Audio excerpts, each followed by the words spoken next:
Newly minted PM Tan Sri Muhyiddin Yassin has unveiled his new cabinet lineup, which sees the appointment of a banker as the country's finance minister and 4 senior ministers in lieu of a deputy PM.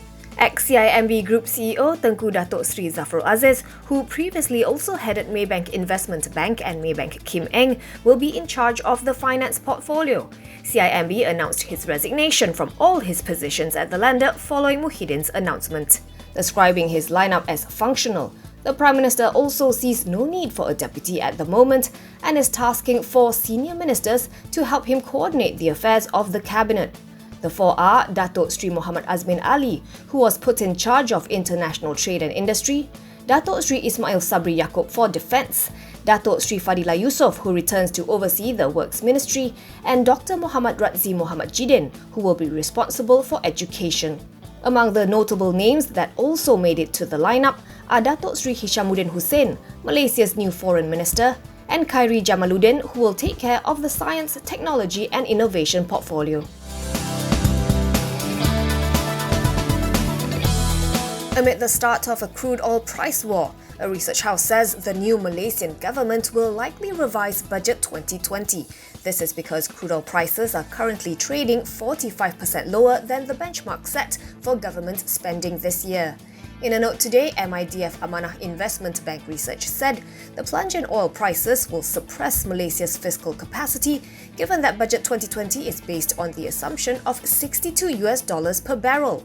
It is expecting Putrajaya to tighten its purse strings by reducing government expenditure and investment. Brent crude oil crashed by about a third to 4-year lows today, marking its biggest one-day drop since the 1991 Gulf War. It nosedived to $31 per barrel before recovering somewhat to just over $36 per barrel at time of reporting. This was after Saudi Arabia slashed its oil prices over the weekend, following its one-time ally Russia's refusal to back production cuts. The development sent prices of multiple oil and gas stocks on Bursa Malaysia tumbling by over 15% of the reference price, leading to a suspension in short selling of the counters. The most actively traded counters were Sapura Energy, which fell 34.4% to 10.5 sen, and Valesto Energy, down by 48.3% to 15.5 sen.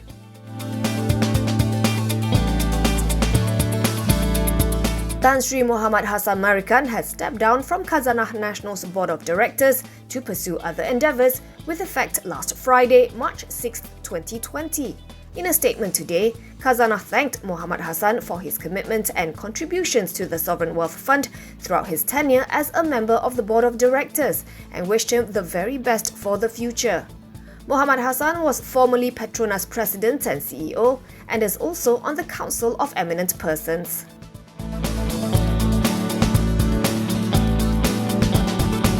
Malaysia Airlines is cutting its senior management's salaries and allowances by 10% starting this month. Group CEO Captain Izham Ismail said in a video to the National Airlines employees today that the cut is part of measures to address the sharp downturn in demand amid the COVID-19 outbreak. He warned that more cost-cutting measures will be introduced in the coming days. Izham said in the video that the carrier has so far introduced huge capacity cuts to cope with the turbulence. In the first quarter of 2020 alone, it removed 7.1% of its flight capacity. He notes that the carrier has cut its capacity to China by 53% and to South Korea and Japan by 23%. To date, it has cancelled more than 1,600 flights and expects to cancel more as the outbreak spreads. Malaysia Airlines is the latest to introduce emergency measures to help offset the hits from the COVID-19 epidemic. According to reports, SIA is cutting salaries of senior management by 10% to 15% starting March 1st and offering a voluntary no-pay leave scheme to employees. Meanwhile, Malindo Air will be imposing a 50% pay cut on its staff in addition to 2 weeks of unpaid leave.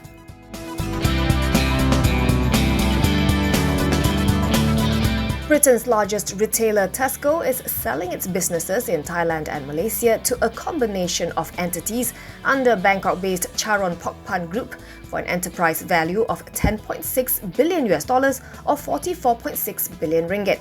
That's an enterprise value to EBITDA multiple of 12.5 times. Analysts had estimated the assets to be worth $7 billion to $9 billion. The deal is expected to be completed in the first half of 2020, subject to regulatory and Tesco Group shareholder approval. Tesco has about 2,000 hypermarkets and stores in Thailand under the Tesco Lotus brand. Meanwhile, in Malaysia, there are 74 outlets under a joint venture with CIMB, which holds a 30% stake.